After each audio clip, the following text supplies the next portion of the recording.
నమస్తే మేడం. నమస్తే అమ్మా. మీరు? నా పేరు నీలవేణి అండి. ఆయుర్వేద డాక్టర్ని. మీ కంపెనీలో పనిచేస్తున్న రాఘవయ్య గారి చిన్న కూతుర్ని. నిజానికి ఈరోజు నేను డాక్టర్గా మీ ముందు నిలబడ్డానంటే దానికి కారణం వర్మ గారేనండి. నేను స్కూల్కి ఫస్ట్ వచ్చినా కూడా మా ఆర్థిక సమస్యల వల్ల మా నాన్నగారు నా చదువు ఆపేసి ఫ్యాక్టరీకి పనికి తీసుకువెళ్ళారు. అక్కడ ఆనందవర్మ గారు నా గురించి తెలుసుకుని నా చదువుకు అయ్యే ఖర్చు మొత్తం తను భరిస్తానని చెప్పి నన్ను చదివించారు. ఆయన ఆర్థిక సాయం చేయకపోతే నేను ఈరోజు డాక్టర్ని అయ్యేదన్నే కాదు. ఆయన ఆరోగ్యం బాలేదని, మంచాన పడున్నారని మా నాన్నగారు చెప్పారు. ఎంతో మందికి ఎన్నో రకాలుగా సాయం చేసిన దేవుళ్ళలాంటి మనిషికి ఇలా జరిగిందే అని నాకు చాలా బాధేసింది. ఆయనకి వైద్యం చేసి ఆయన లేచి తిరిగేలా చేయగలిగితే నా జీవితం, నా చదువు సార్థకమవుతుందనిపించింది. అందుకే ఆనందవర్మ గారికి ట్రీట్మెంట్ చేద్దామని ఇక్కడికి వచ్చాను. మీరు అంగీకరిస్తే ఆయనకి ట్రీట్మెంట్ మొదలు పెడతాను. అంటే ప్రస్తుతం ఆయనకి అల్లోపతి ట్రీట్మెంట్ ఇప్పిస్తున్నామమ్మా. దానికి సంబంధించి డాక్టర్స్తో మాట్లాడటాలు, ఆ టాబ్లెట్స్ వేయటాలు అవన్నీ మా కోడలు ఐశ్వర్య చూసుకుంటోంది. ప్రస్తుతం తను పుట్టింటికి వెళ్ళింది. ప్రస్తుతం ఇక్కడ ఐశ్వర్యక్క లేకపోవడం ఒక రకంగా నా అదృష్టమే. మా ఐశ్వర్యకు ఒకసారి ఫోన్ చేసి ఈ ఆయుర్వేద ట్రీట్మెంట్ గురించి చెప్పి తనేమంటుందో కనుక్కుంటాను.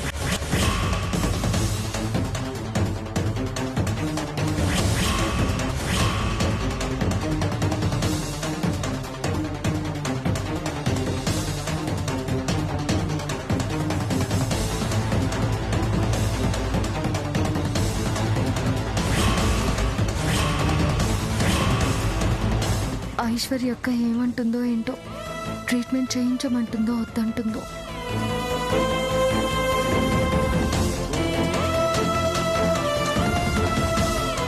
నాట్ రీచబుల్ అని వస్తుందమ్మా. సిగ్నల్స్ లేవనుకుంటా అక్కడ.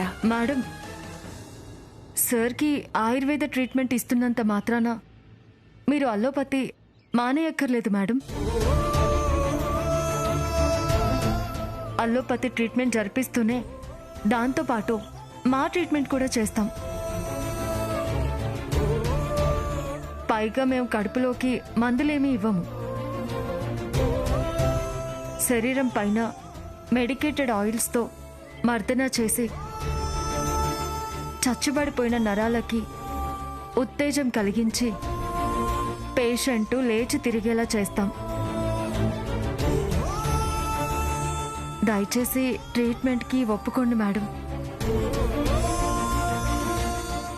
వర్మ గారు నాకు చేసిన సాయానికి కొంతైనా ఆయన రుణం తీర్చుకునే అవకాశాన్ని, అదృష్టాన్ని నాకు ఇవ్వండి మేడం. వైదేహి, నువ్వేమంటావు? ఆయుర్వేద ట్రీట్మెంట్ చేయిద్దామంటావా? ఇన్ని రోజులు అలోపతి వైద్యం చేయించడం వల్ల మావయ్య గారిలో పెద్దగా మార్పేం రాలేదు కదా అత్తయ్య గారు. ఆయుర్వేదం కూడా ట్రై చేసి చూద్దాం. మన అదృష్టం బాగుంటే మార్పు రావచ్చు. ట్రీట్మెంట్ కూడా ఎక్కువ రోజులు పట్టదు మేడం. ఒక వారం రోజులు చేస్తే చాలు. ఆయన టక్కున లేచి చకచక నడవగలుగుతారు. అసలు 2-3 రోజులు ట్రీట్మెంట్ చేస్తేనే ఫలితం మీకు కనబడుతుంది. సరేనమ్మా. వారం రోజుల్లో ట్రీట్మెంట్ అయిపోతుంది అంటున్నావు కదా, నీ ప్రయత్నం నువ్వు చెయ్యి. మా అదృష్టం బావుంటే నీ వైద్యం ఫలించి ఆయన లేచి తిరుగుతారు. అంతకంటే మాకు ఇంకేం కావాలి? Thank you madam, thank you very much. Varma గారు ఎక్కడున్నారు మేడం? రామ్మా.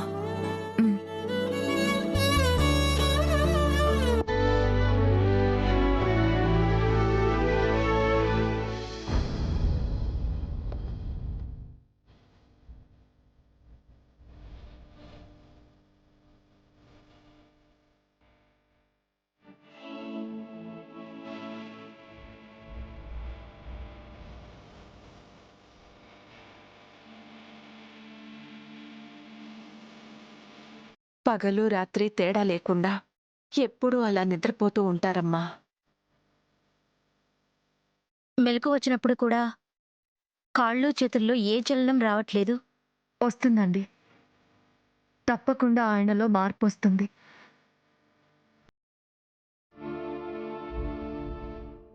నా ప్రయత్నం తప్పకుండా ఫలిస్తుంది.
మావయ్య గారిలో చల్లం వస్తుంది చూడండి.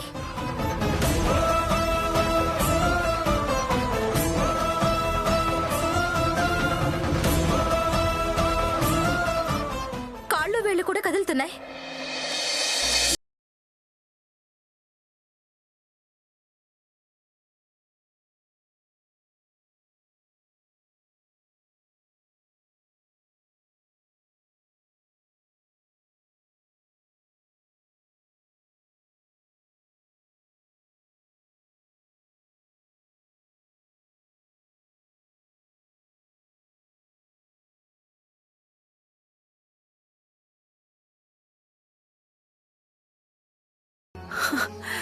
నీ రుణం ఈ జన్మలో తీర్చుకోలేమమ్మా.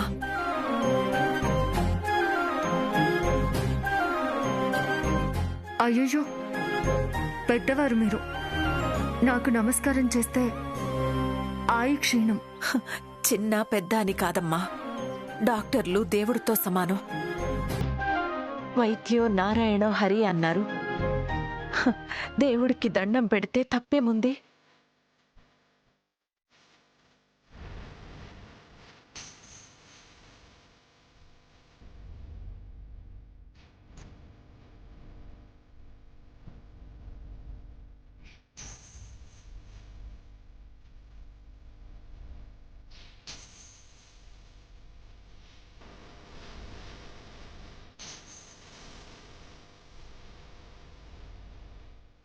రేపు మళ్ళీ ఇదే టైంకి వస్తాను మేడం. అలాగేనమ్మా. ఆ, నీ ఫీజు ఎంత? ఫీజా? ఆ, అక్కర్లేదు మేడం. అదేంటమ్మా, వైద్యం చేసిన డాక్టరు ఫీజు తీసుకోను అంటే ఎలా? ఎంత డాక్టర్ అయినా వైద్యం చేసినందుకు అమ్మా నాన్నల దగ్గర, అత్తమామల దగ్గర ఫీజు తీసుకోకూడదు కదా మేడం. నీకు మేము అమ్మా నాన్నలం కాదు, అత్తామామలం కూడా కాదు. నీకు మాకు ఎలాంటి సంబంధం లేదు కదా. ఉంది మేడం.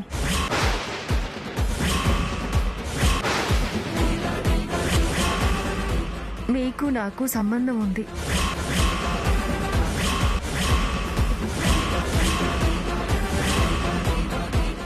మీ ఫ్యాక్టరీ నాకు అన్నం పెట్టిన అమ్మతో సమానం. ఆనంద గజపతి వర్మ గారు మాకు తండ్రితో సమానం.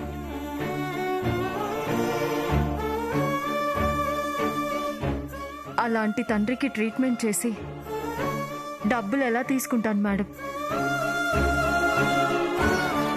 వస్తాను మేడం. అలాగేనండి.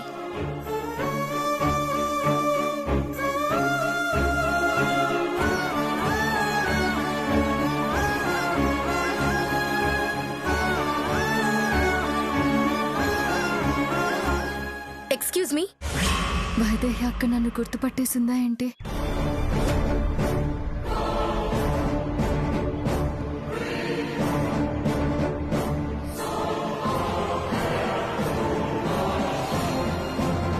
ఏంటండి? ఏం లేదమ్మా, నీ ఫోన్ నెంబర్ కొంచెం చెప్తావా? ఫీడ్ చేసుకుంటాను. ఏదైనా అవసరమైతే కాల్ చేయడానికి ఉంటుంది కదా. అలాగేనండి. 9393.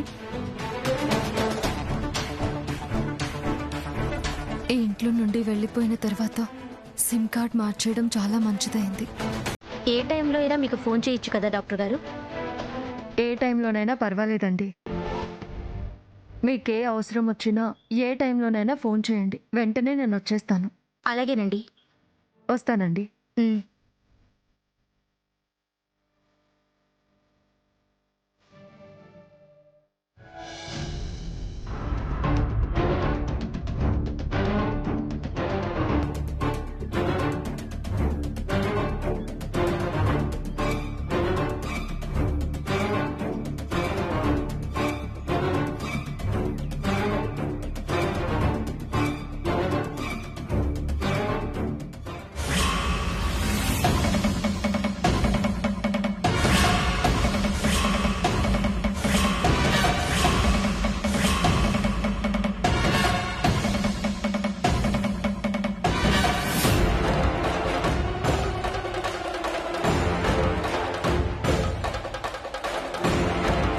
అఖిల్ బాబు, ఎంతసేపు అయింది వచ్చి? ఇంతకు ముందే.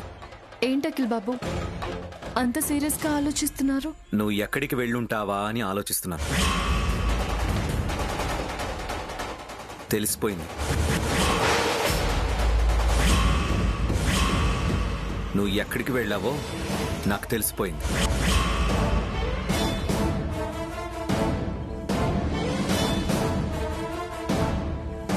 నేను మామయ్య గారి దగ్గరికి వెళ్ళి వైద్యం చేసిన విషయం తెలిసిపోయిందా ఏంటి?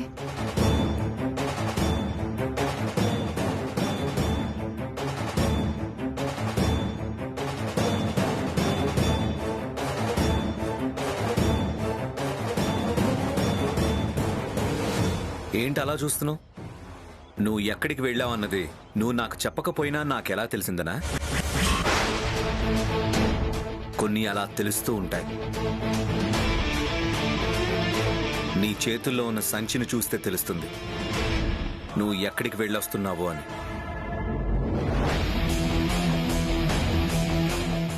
ఆ సంచిలో నుంచి బయటికి తొంగి చూస్తున్న ఆ గోంగూర కట్టను చూస్తేనే అర్థమవుతుంది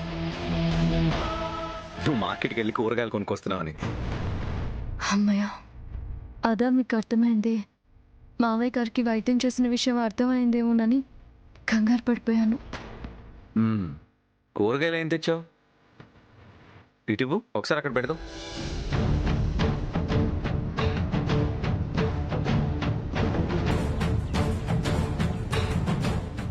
సంచులు కూరగాయల కింద ఆయిల్స్ యాప్రాన్ ఉన్నాయి. అవి కనుక చూసారంటే విషయం బయటపడిపోతుంది.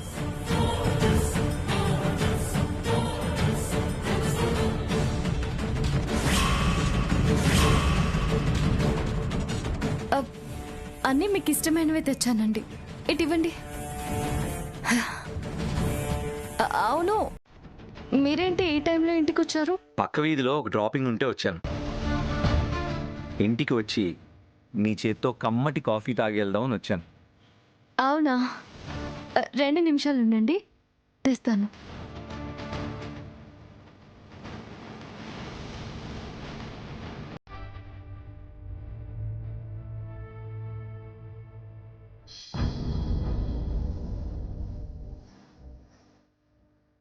క్షమించండి అఖిల్ బాబు, మీకు చెప్పకుండా మామయ్య గారికి వైద్యం చేస్తున్నాను. మామయ్య గారికి పూర్తిగా నయమయ్యాక ఆ విషయం మొట్టమొదటిగా మీకే చెప్తాను.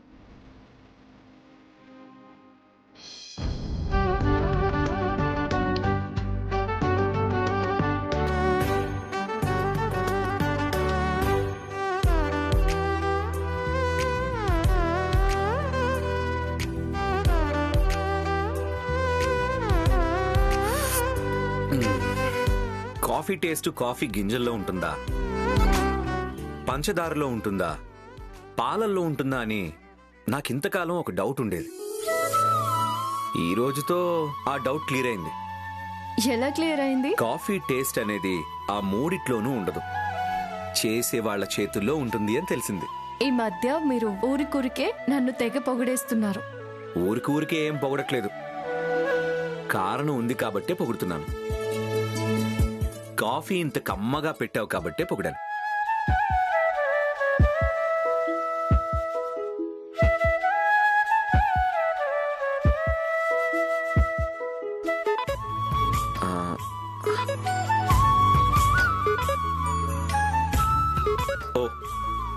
రైడ్ బుక్ అయింది, నేను బయలుదేరుతాను.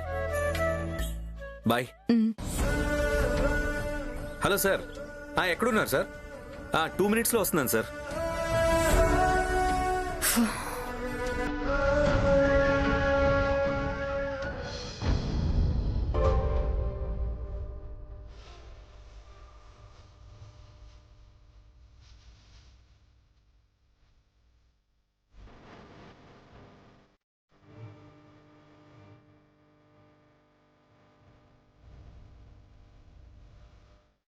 అత్తయ్య చూసారా, కాళ్ళు చేతులు ఎలా కదిలిస్తున్నారు? ఆయుర్వేద ట్రీట్మెంట్ వల్ల ఉపయోగం ఉండేలా ఉంది. అవునమ్మా, నాకు అదే అనిపిస్తుంది. ట్రీట్మెంట్ పూర్తయ్యేసరికి ఖచ్చితంగా ఈయనలో మార్పు వస్తుందనిపిస్తోంది. మన మీద దయ తలచి ఆ అమ్మాయిని ఆ దేవుడే మన దగ్గరికి పంపించినట్టున్నాడు. అవునత్తయ్య, అంతా ఆ దేవుడి దయ. ఆ టాబ్లెట్స్ ఇవ్వమ్మా. అలాగే అత్తయ్య, మామయ్య గారు ఆయుర్వేద ట్రీట్మెంట్ కి రెస్పాండ్ అవుతున్నారు కదా, ఇంకా ఈ టాబ్లెట్స్ వాడాలంటారా? వాడాలమ్మా, ఖచ్చితంగా వాడాలి. అంటే ఇన్ని రోజులు వాడినా కూడా వీటి వల్ల మామయ్య గారిలో పెద్ద మార్పు రాలేదు. ఈ టాబ్లెట్స్ వల్ల బెటర్మెంట్ లేకపోగా రోజు రోజుకి ఏదో తేడా కనబడుతుంది. ఎప్పుడూ మత్తుగా పడుకొనుంటున్నారు.